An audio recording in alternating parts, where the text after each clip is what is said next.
السلام عليكم ورحمة الله وبركاته. نحمده ونصلي على رسوله الكريم، أما بعد، فأعوذ بالله من الشيطان الرجيم. بسم الله الرحمن الرحيم. شهر رمضان الذي أنزل فيه القرآن هدى للناس وبينات من الهدى والفرقان. وقال رسول الله صلى الله عليه وسلم: إذا جاء رمضان فتحت أبواب الجنة وغلقت أبواب النار وصفدت الشياطين. وقال رسول الله صلى الله عليه وسلم: إذا كان أول ليلة من شهر رمضان صفدت الشياطين ومردت الجن وغلقت أبواب النار فلم يفتح منها باب وفتحت أبواب الجنة فلم يغلق منها باب. وينادي مناد: يا باغي الخير أقبل ويا باغي الشر أقصر ولله عتقاء من النار وذلك كل ليلة، أو كما قال عليه الصلاة والسلام. আলহামদুলিল্লাহ, আল্লাহ রব্বুল আলমিনের দরবারে লাখো কোটি শুকরিয়া। আল্লাহ রব্বুল আলমিন আমাদেরকে পবিত্র রমজানুল মুবারকে আল হিকমাতুন নাফিয়া ফাউন্ডেশনের উদ্যোগে আয়োজিত রমজান বিষয়ক বিশেষ আয়োজন পবিত্র রমজানুল মুবারককে নেকি অর্জনের মৌসুম বানাই শীর্ষক মজলিসে বসার তৌফিক দান করেছেন। কিছু দিনই আলোচনা শোনার ও বলার তৌফিক দান করেছেন। এজন্য আমরা মন থেকে শুকরিয়া আদায় করি, আলহামদুলিল্লাহ। সম্মানিত শ্রোতা মণ্ডলী, পবিত্র রমজানুল মুবারক নেকি অর্জনের শ্রেষ্ঠ মৌসুম, সওয়াব অর্জনের মৌসুম। প্রত্যেকটি কাজের জন্য নির্দিষ্ট মৌসুম থাকে। মানুষ মৌসুম ভিত্তিক কাজ করে। ধানের মৌসুমে আমরা ধান চাষ করি, পাটের মৌসুমে পাট চাষ করি, আমের মৌসুমে আম হয়, লিচুর মৌসুমে লিচু হয়। চাষাবাদ থেকে নিয়ে মানুষের জীবনের প্রত্যেকটি কাজ মৌসুম ভিত্তিক হয়ে থাকে। মৌসুম ভিত্তিক কাজ ফলদায়ক হয়, বেশি উপকারী হয়। রমজানুল মুবারক তেমনি মানুষের জন্য নেকি অর্জনের শ্রেষ্ঠ মৌসুম। রমজানুল মুবারক মানুষের জীবনের জন্য আল্লাহ সুবহানাহু ওয়া তাআলার পক্ষ থেকে অনেক বড় তোহফা, অনেক বড় হাদিয়া। জীবনে একটি রমজান পেয়ে যাওয়া, একটি রমাদান অতিরিক্ত পাওয়া, বেশি পাওয়া, এটা অনেক বড় নিয়ামত, এটা অনেক বড় পাওনা। একটি রমাদান পেয়ে যাওয়া নেকির বিশাল একটি খনি পেয়ে যাওয়ার নামান্তর।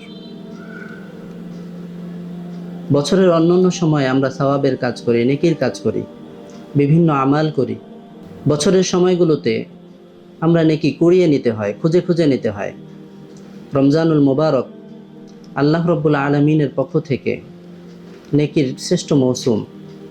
এই সময় নেকির জোয়ার আসে, নেকির খনি উন্মুক্ত করে দেওয়া হয়।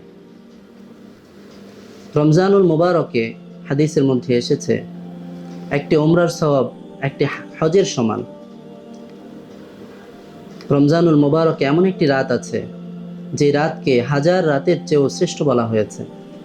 এইভাবে রমজানুল মুবারকে সকল আমলকে কখনো দ্বিগুণ সওয়াব বলা হয়েছে, কখনো 10 গুণ, 70 গুণ কিংবা অগণিত গুণে আল্লাহ তাআলা উন্নীত করেন। রমজানুল মুবারক এজন্য মুমিনের জীবনে অত্যন্ত গুরুত্বপূর্ণ, অত্যন্ত তাৎপর্যপূর্ণ। মুমিনের জীবনের প্রত্যেকটি সময়ে, প্রত্যেকটি মুহূর্ত অত্যন্ত মূল্যবান। হায়াতের প্রত্যেকটি সময়, প্রত্যেকটি সেকেন্ড, প্রত্যেকটি মুহূর্ত অত্যন্ত মূল্যবান। হায়াত অত্যন্ত মূল্যবান, হায়াত অত্যন্ত দামি। হায়াত যদি মূল্যবান না হতো, আল্লাহ তাআলা মানুষের জীবনকে, মানুষের হায়াতকে সীমিত করতেন না, অসীম করে দিতেন। আল্লাহ তাআলা প্রতিটি মানুষের জীবনকে, প্রতিটি প্রাণীর হায়াতকে সীমিত করেছেন, নির্দিষ্ট সময় দিয়েছেন, যে সময়ের পরে আমরা একটি সেকেন্ডের জন্য বেঁচে থাকবো না। কুল্লু নাফসিন যায়িকাতুল মাউত, প্রত্যেকটি প্রাণী মৃত্যুর স্বাদ আস্বাদন করবে। যখন সময় শেষ হয়ে যাবে তখন সকলেই চলে যাব। ছোট্ট একটি উদাহরণ দিয়ে বুঝাই। আমার কাছে একজন ব্যক্তি আসলেন, একটি থলে নিয়ে আসলেন, আমাকে 100 টাকা দিয়ে বললেন যে আমাকে 1 থলে মাটি দিন। আমি সেক্ষেত্রে কি বলবো? আমি বলবো যে তোমার 1 থলে কেন, তুমি চাইলে 2 থলে নিয়ে যাও, যত ইচ্ছা মাটি নাও, কোনো অসুবিধা নেই, কারণ মাটির মূল্য আমার কাছে কম। একই চিত্রটি দেখুন, একই ব্যক্তি যদি আমার কাছে থলে নিয়ে এসে 100 টাকা দিয়ে বলে আমাকে 1 থলে স্বর্ণ দিন, তাহলে চিত্রটি কেমন হবে?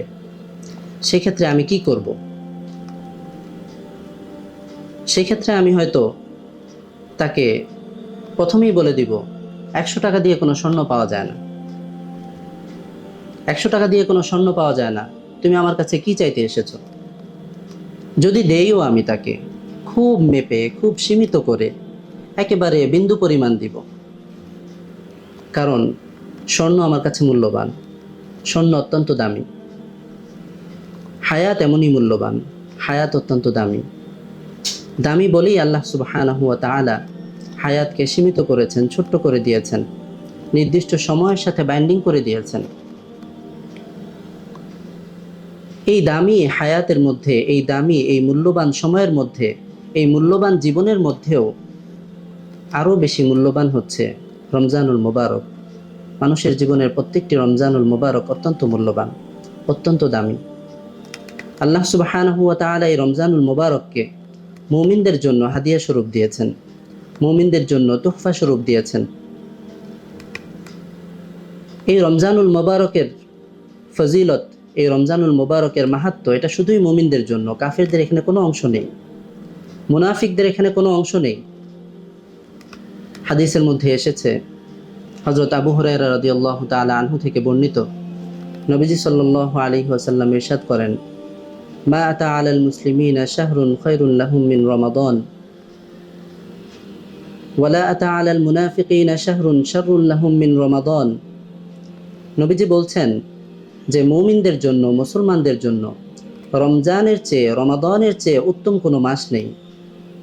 একইভাবে নবীজি সাল্লাল্লাহু আলাইহি ওয়াসাল্লাম বলছেন, মুনাফিকদের জন্য রমাদানের চেয়ে ক্ষতিকর কোনো মাস নেই, ক্ষতিকর কোনো সময় নেই।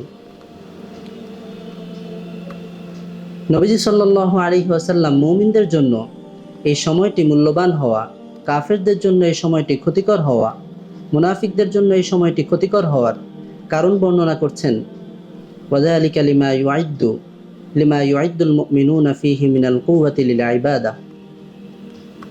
কারণ মুমিন রমাদানুল মুবারকে, রমাদানের সময়টাতে আল কুওয়াতু লিল ইবাদাহ, ইবাদতের শক্তি অর্জন করে। মুমিন এই সময়টিতে ইবাদতের শক্তি অর্জন করে। আর মুনাফিক, ওয়ামা ইউআইদ্দু ফীহিল মুনাফিকুনা মিন গাফালাতিন নাসি ওয়া আওরাতিহিম, আর মুনাফিক এই সময়টিতে মানুষের দোষ ত্রুটি অন্বেষণ করে, ত্রুটি খুঁজে। তো নবীজি সাল্লাল্লাহু আলাইহি ওয়াসাল্লাম এই হাদিসের মধ্যে রমাদানুল মুবারককে শ্রেষ্ঠ সময় বলেছেন, ইবাদতের শ্রেষ্ঠ সময় বলেছেন, মুমিনদের জন্য সবচেয়ে গুরুত্বপূর্ণ, মর্যাদাপূর্ণ সময় বলেছেন। পাশাপাশি এখানে যে কথাটি বলেছেন যে মুমিনদের জন্য রমাদানুল মুবারক আল কুওয়া লিল ইবাদাহ এর উপকরণ, ইবাদতের শক্তি অর্জনের উপায়। মুমিন এই সময়টিতে ইবাদতের শক্তি অর্জন করে। হাদিসটি মুসনাদে আহমদ 8368 নম্বর হাদিস। একইভাবে সহিহ ইবনে খুজাইমা 1884 নম্বর হাদিস। তো এই হাদিসের মধ্যে নবীজি সাল্লাল্লাহু আলাইহি ওয়াসাল্লাম যে কথাটি সবচেয়ে গুরুত্বপূর্ণ বলেছেন সেটি হলো আল কুওয়াতু লিল ইবাদাহ। মুমিন এই সময় ইবাদতের শক্তি অর্জন করে। রমাদানুল মুবারকে মুমিন সারা বছরের জন্য শক্তি অর্জন করে, ইবাদতের শক্তি। এটি একটি আত্মিক শক্তি, অন্তরের শক্তি, যে শক্তির মাধ্যমে মানুষ ইবাদতে উদ্বুদ্ধ হয়, ইবাদতে তৌফিক প্রাপ্ত হয়। আমরা অনেক সময় নেক কাজ করতে চাই, নামাজ পড়তে চাই, আজীবনের জন্য গুনাহ ছেড়ে দিতে চাই, নামাজ ধরতে চাই, আজ থেকে আর নামাজ ছাড়বো না, অঙ্গীকার করতে চাই, দাড়ি রাখতে চাই, সুন্নতি লেবাস ধরতে চাই, আমাদের অনেক সময় অনেক কিছু মনে চায় কিন্তু করা হয় না। কালকে করব, পরশু করব, আগামী বছর থেকে করব, চাকরি থেকে অবসর হওয়ার পরে করব, এইভাবে বিলম্বিত হতে থাকে। বিভিন্ন সময় নেকির ইচ্ছা জাগে, লোক লজ্জার ভয় হয়, দাড়ি রাখলে মানুষ কি বলবে, সুন্নতি লেবাস ধরলে মানুষ কি বলবে, এই ধরনের বিভিন্ন কারণে আমরা ইবাদত থেকে পিছিয়ে যাই। এর পিছনের মৌলিক কারণ হলো আমাদের আত্মিক শক্তি কম। আল কুওয়াতুল লিল ইবাদা, ইবাদতের শক্তিটা কম, ইবাদতের শক্তিটা কম। তো রমাদানুল মুবারক এমন একটি মাস, যে মাসে নবীজি সাল্লাল্লাহু আলাইহি ওয়াসাল্লাম বলছেন যে মুমিনরা এই মাসে ইবাদতের শক্তি অর্জন করে। রমাদানুল মুবারক ইবাদতের শ্রেষ্ঠ মৌসুম।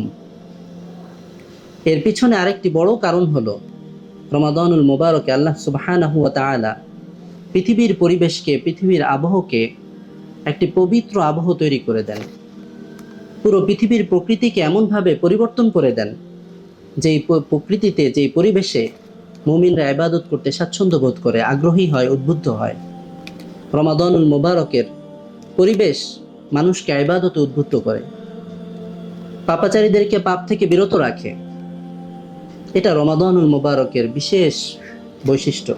এই সময় আল্লাহ সুবহানাহু ওয়া তাআলা শয়তানকে আবদ্ধ করে দেন, খারাপ জিনকে আবদ্ধ করে দেন, তাদেরকে পাপাচার থেকে, ওয়াসওয়াসা দেওয়া থেকে বিরত রাখেন। পাশাপাশি পুরো পৃথিবী জুড়ে রহমত, বারাকা এবং পবিত্র এক আবহ আল্লাহ তাআলা তৈরি করে দেন, যে অবস্থা মুমিনদেরকে ইবাদতে উদ্বুদ্ধ করে।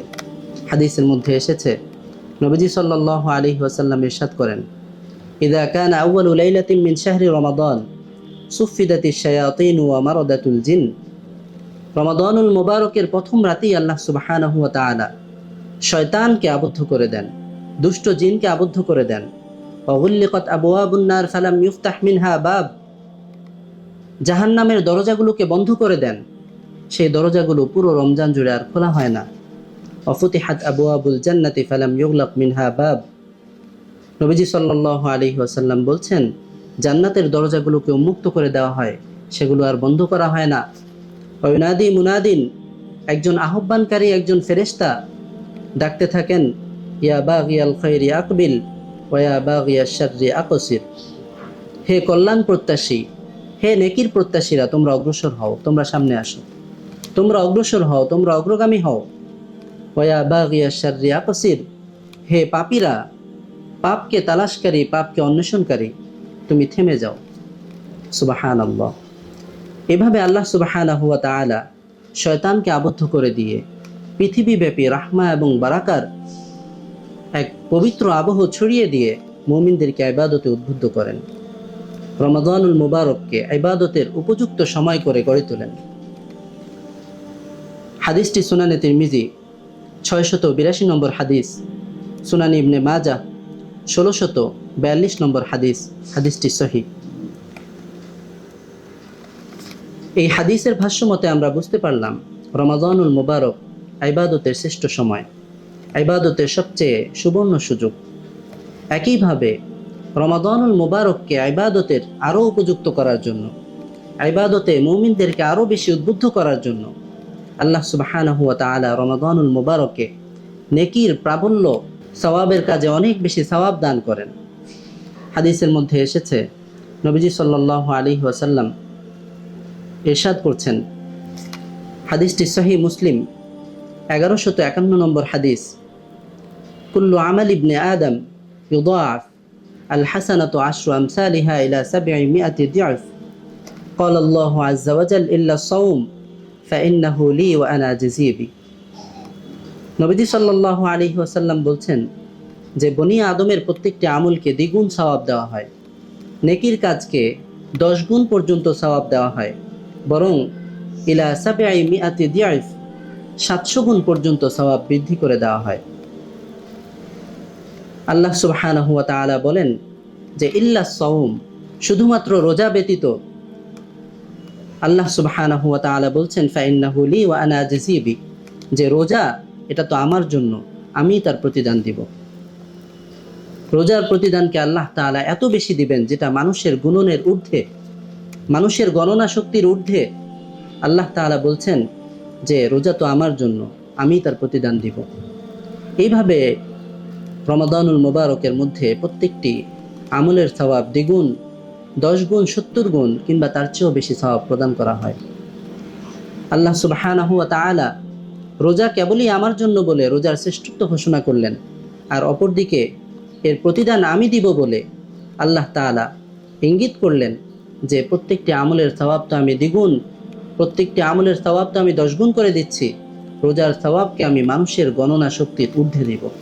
সুবহানাল্লাহ। সম্মানিত শ্রোতা মণ্ডলী, এভাবে আল্লাহ সুবহানাহু ওয়া তাআলা রমাদানুল মুবারকে নেকির প্রাবল্য দান করেন, আমলের সওয়াবকে অনেক বেশি বাড়িয়ে দেন। একইভাবে নেকির পরিবেশ তৈরি করে দিয়ে, নেকির প্রাবল্য করে দিয়ে, নেকির জন্য মুমিনদেরকে উদ্বুদ্ধ করে দিয়ে আরও বেশি সুযোগ করে দেওয়ার জন্য গুনাহের পথে বাধা দেন।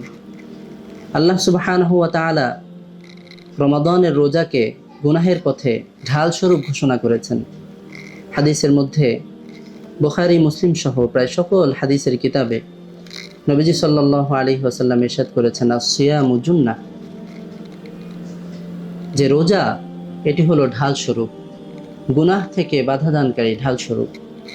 মানুষ গুনাহ করতে পারে না। রোজা এমন একটি আমল যে আমলের মাধ্যমে মানুষ গুনাহ থেকে বিরত থাকে।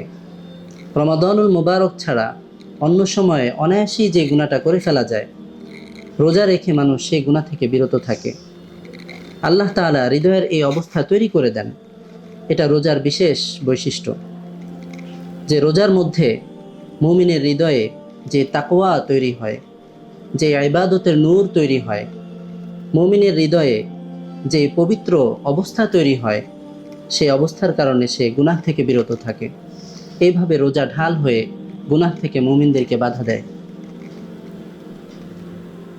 সব কিছু মিলিয়ে আল্লাহ সুবহানাহু ওয়া তাআলা রমাদানুল মুবারককে এমন একটি সময় বানিয়েছেন যে সময়টাতে মানুষ ইবাদতের জন্য খুব বেশি আগ্রহী থাকে। মানুষ চাইলেই খুব বেশি ইবাদত করতে পারে, ইবাদতের আগ্রহ জাগে। এজন্য সাহাবায়ে কেরাম রিদওয়ানুল্লাহি আলাইহিম আজমাইন নবীজি সাল্লাল্লাহু আলাইহি ওয়াসাল্লাম থেকে নিয়ে সাহাবা, তাবিঈ, তাবে তাবিঈ, উম্মতের আসলাফগণ, আকাবিরিনে কেরাম সকলেই রমাদানুল মুবারককে ইবাদতের জন্য খুব বেশি গুরুত্ব দিতেন। হাদিসের মধ্যে এসেছে নবীজি সাল্লাল্লাহু আলাইহি ওয়াসাল্লাম হযরত ইবনে আব্বাস রাদিয়াল্লাহু তাআলা আনহু বলেন, কানা রাসূলুল্লাহ সাল্লাল্লাহু আলাইহি ওয়াসাল্লাম আজওয়াদুন নাস, যে নবীজি সাল্লাল্লাহু আলাইহি ওয়াসাল্লাম মানুষের মধ্যে সবচেয়ে বেশি দানশীল ছিলেন, দানবীর ছিলেন। ওয়া কানা আজওয়াদু মা ইয়াকুনু ফি রমাদান হিনা ইয়ালকাহু জিবরিল। হযরত ইবনে আব্বাস বলছেন, নবীজি সাল্লাল্লাহু আলাইহি ওয়াসাল্লাম এর চেয়েও বেশি দানশীল হতেন যখন জিবরিল আলাইহিস সালাম রমাদানুল মুবারকে নবীজির সাথে সাক্ষাৎ করতেন। ওয়া কানা ইয়ালকাহু ফি কুল্লি লাইলাতিন মিন রমাদান। হযরত জিবরিল আলাইহিস সালাম রমাদানের প্রত্যেক রাতে নবীজি সাল্লাল্লাহু আলাইহি ওয়াসাল্লামের সাথে সাক্ষাৎ করতেন। ফায়ুদারিসুহুল কুরআন, কুরআনের পাঠ নিতেন। নবীজি হযরত জিবরিল আলাইহিস সালামকে কুরআন শোনাতেন। ইবনে আব্বাস রাদিয়াল্লাহু তাআলা আনহু বলেন, ফালা রাসূলুল্লাহ সাল্লাল্লাহু আলাইহি ওয়াসাল্লাম আজওয়াদু বিল খায়রি মিনার রিহিল মুরসালা। এই সময়টা নবীজি সাল্লাল্লাহু আলাইহি ওয়াসাল্লাম প্রবাহিত বাতাসের চেয়েও বেশি সদকা করতেন, দান করতেন। শুধু নবীজি সাল্লাল্লাহু আলাইহি ওয়াসাল্লামের জীবনীতেই রমাদানুল মুবারকের এই ইবাদতের প্রাবল্য, আধিক্য পাওয়া যায় বিষয়টা এমন নয়। সাহাবা, তাবিঈ, তাবে তাবিঈ, উম্মতের আসলাফগণ প্রত্যেকের জীবনীতে এই জিনিসটা, এই বিষয়টা পরিলক্ষিত হয়। নবীজি সাল্লাল্লাহু আলাইহি ওয়াসাল্লাম যে দুইটি বিশেষ আমলকে করেছেন, 1 নম্বর হলো কোরআনের তিলাওয়াত, 2 নম্বর হলো খুব বেশি সাদাকা। উম্মতের আসলাফগণও এই আমলকে খুব বেশি করেছেন। রমাদানুল মুবারকে অনেক বেশি সাদাকা করতেন, অনেক বেশি তিলাওয়াত করতেন। সাহাবায়ে কেরাম রিদওয়ানুল্লাহি আলাইহিম আজমাইনের জীবনীতে পাওয়া যায়, হযরত আব্দুল্লাহ ইবনে মাসউদ রাদিয়াল্লাহু তাআলা আনহু রমাদানুল মুবারকের প্রত্যেক 3 রাতে 1 খতম কোরআন তিলাওয়াত করতেন। আল্লাহু আকবার। বিখ্যাত তাবি ইব্রাহিম নাখঈ রহমতুল্লাহ আলাই প্রত্যেক রমাদানে 3 দিনে 1 খতম কোরআন তেলাওয়াত করতেন। এই রওয়ায়াতগুলো ফাজাইলে কোরআন আবু ওবাইদ কাসিম ইবনু সাল্লাম রহমতুল্লাহ আলাইহির কিতাব পৃষ্ঠা নম্বর 180-তে বর্ণিত হয়েছে। মুসান্নাফে আব্দুর রাজ্জাক হাদিস নম্বর 6130 নম্বরে বর্ণিত হয়েছে। একইভাবে তাবি হাম্মাদ ইবনে সুলাইম রহমতুল্লাহ আলাইহি সম্পর্কে অত্যাধিক সাদাকার কথা বর্ণিত আছে। আল কামিল ফি দুআফা ইবনে আদি রহমতুল্লাহ আলাইহির কিতাবের 3য় খণ্ডের 7 নম্বর পৃষ্ঠায় বর্ণিত আছে যে হাম্মাদ ইবনে সুলাইম রহমতুল্লাহ আলাইহি রমাদানের প্রত্যেক রাতে 50 জন রোজাদারের মেহমানদারি করতেন। কত বেশি সাদাকা করতেন। ঈদের রাত যখন আসতো বর্ণিত আছে তিনি এই 50 জনকে সবার পোশাকের ব্যবস্থা করতেন এবং প্রত্যেককে ঈদের দিন 100 দিরহাম করে হাদিয়া দিতেন। এটা নবীজি সাল্লাল্লাহু আলাইহি ওয়াসাল্লামের অনুসরণে রমাদানের অধিক নেকির কাজ করার নমুনা। একই চিত্র আমরা দেখতে পাই আমাদের আকাবির ও আসলাফের জীবনীতে। আকাবিরে দেওবন্দের জীবনীতে হযরত মাওলানা রশিদ আহমদ গাঙ্গুহি রহমতুল্লাহ আলাইহি নিকট অতীতের আকাবির ছিলেন। তার সম্পর্কে বর্ণিত আছে বৃদ্ধ বয়সে 70 ঊর্ধ্ব বয়স, সেই বয়সেও তিনি প্রায় সারা রাত তারাবি এবং তাহাজ্জুদে কাটাতেন। খুব অল্প সময় বিশ্রাম নিতেন, সারা রাত তাহাজ্জুদে কাটাতেন, দিনভর তেলাওয়াত করতেন। নামাজের বাইরে দিনে রাতে সব মিলিয়ে দেখা যেত প্রায় 15 পারা তেলাওয়াত করে ফেলেছেন। শাইখুল হিন্দ মাহমুদ হাসান দেওবন্দি রহমতুল্লাহ আলাইহির জীবনীতে পাওয়া যায় তাবলিগ জামাতের প্রতিষ্ঠাতা হযরত মাওলানা ইলিয়াস সাহেব রহমতুল্লাহ আলাইহির জীবনীতেও পাওয়া যায় ওনারা প্রায় সারা রাত নফল নামাজে কাটাতেন। খুব বেশি নফল নামাজ পড়তেন, তাহাজ্জুদের নামাজ পড়তেন, তারাবি পড়তেন এবং খুব বেশি তেলাওয়াত করতেন। নামাজের বাইরে খুব বেশি তেলাওয়াতে সময় কাটাতেন, সারাদিন ইবাদতের মধ্যে কাটাতেন। আকাবির ও আসলাফের শুধু পুরুষদের না, নারীদের জীবনীতেও এই ধরনের সুন্দর ঘটনাবলী পাওয়া যায়। শাইখুল হাদিস হযরত জাকারিয়া রহমতুল্লাহ আলাইহি তিনি তার কিতাব আকাবির কা রমাদান এই কিতাবের মধ্যে এই ঘটনাগুলো উল্লেখ করেছেন। পাশাপাশি তিনি নারীদের কথা উল্লেখ করেছেন। তিনি তার দাদি এর ব্যাপারে বলেছেন যে তিনি দৈনিক 1 মঞ্জিল পরিমাণ তেলাওয়াত করতেন। এইভাবে স্বাভাবিক সময়ে, বছরের স্বাভাবিক সময়ে 7 দিনে তিনি 1 খতম কোরআন তেলাওয়াত করতেন। অবাক হতে হয়, তিনি লিখছেন যে রমজান মাসে তার আপন দাদি দিনে রাতে এত বেশি তেলাওয়াত করতেন যে কখনো কখনো তা 1 খতম পার হয়ে আরও 10 পারা হয়ে যেত, প্রায় 40 পারা তেলাওয়াত করে ফেলতেন। সুবহানাল্লাহ, অবাক হওয়ার মতো বিষয়। তিনি আরও লিখেছেন তাদের ঘরের অন্যান্য নারীরাও রমজানুল মোবারকে এত বেশি তেলাওয়াত করতেন যে দৈনিক তারা 14-15 পারা পর্যন্ত তেলাওয়াত করে ফেলতেন। তিনি আফসোস করে লিখেছেন যে নারীদের জন্য কষ্ট হয়, আফসোস হয়, মায়া হয় যে এই নারীরা রাতে যখন বাচ্চারা ঘুমিয়ে থাকে তখন তারা তাহাজ্জুদ পড়ে, তাহাজ্জুদে কোরআন তেলাওয়াত করে, আর দিনের বেলা যখন তারা সামান্য বিশ্রাম নিতে যায় বাচ্চারা তখন কষ্ট দেয়, তাদেরকে ঘুমাতে দেয় না। এইভাবে আকাবির ও আসলাফ রমাদানুল মোবারককে, নেকি অর্জনের মৌসুমকে নেকি দ্বারা ভরপুর করে রাখতেন, খুব বেশি নেকি অর্জন করতেন। তাই আমাদেরও উচিত রমাদানুল মোবারককে নেকি অর্জনের মৌসুম বানানো। এই সময়টাতে আমরা খুব বেশি নেকি অর্জনের চেষ্টা করি, নারীদেরকেও সুযোগ করে দেই, তাদেরকেও আমরা কাজ কমিয়ে দেই, ইফতারের ব্যস্ততা কমিয়ে দেই, যেন তারাও আমাদের সাথে কোরআন তিলাওয়াতের মাধ্যমে, তাহাজ্জুদের মাধ্যমে ইবাদতে অগ্রগামী হতে পারে। আল্লাহ সুবহানাহু ওয়া তাআলা আমাদের সকলকে তৌফিক দান করুন। আজ এখানেই শেষ করছি। ইনশাআল্লাহ পরবর্তী রমজানুল মোবারক বিষয়ক কোনো আলোচনা ইনশাআল্লাহ আবারও দেখা হবে। আল হিকমাতুন নাফিয়া ফাউন্ডেশনের কৃতজ্ঞতা আদায় করছি। আল হিকমাতুন নাফিয়া ফাউন্ডেশন এর ভিশন এবং মিশন হলো অত্যন্ত সহজ ও সাবলীলভাবে কোরআন, সুন্নাহ তথা ইসলামের বার্তাকে সর্বত্র ছড়িয়ে দেওয়া, হসপিটাল, ইউনিভার্সিটি তৈরির মাধ্যমে মানব সেবা করা, অসহায় ইয়াতিম মিসকিনদের পুনর্বাসনের ব্যবস্থা করা। আল্লাহ তাআলা আল হিকমাতুন নাফিয়া ফাউন্ডেশনকে কবুল করেন, তার সকল যাবতীয় কার্যক্রমগুলোকে একমাত্র আল্লাহ তাআলার জন্যই করার তৌফিক দান করেন। আমাদের আলোচনাগুলো ইসলামিক আলোচনার ভিডিওগুলো আমরা দেখতে পাবো এবং সেগুলো দেখার জন্য আমরা ভিজিট করতে পারি www.alhikmahfoundation.org। সকলকে কৃতজ্ঞতা এবং মোবারকবাদ জানাচ্ছি, সকলের সুস্থতা কামনা করে। আসসালামু আলাইকুম ওয়া রাহমাতুল্লাহি ওয়া বারাকাতুহু।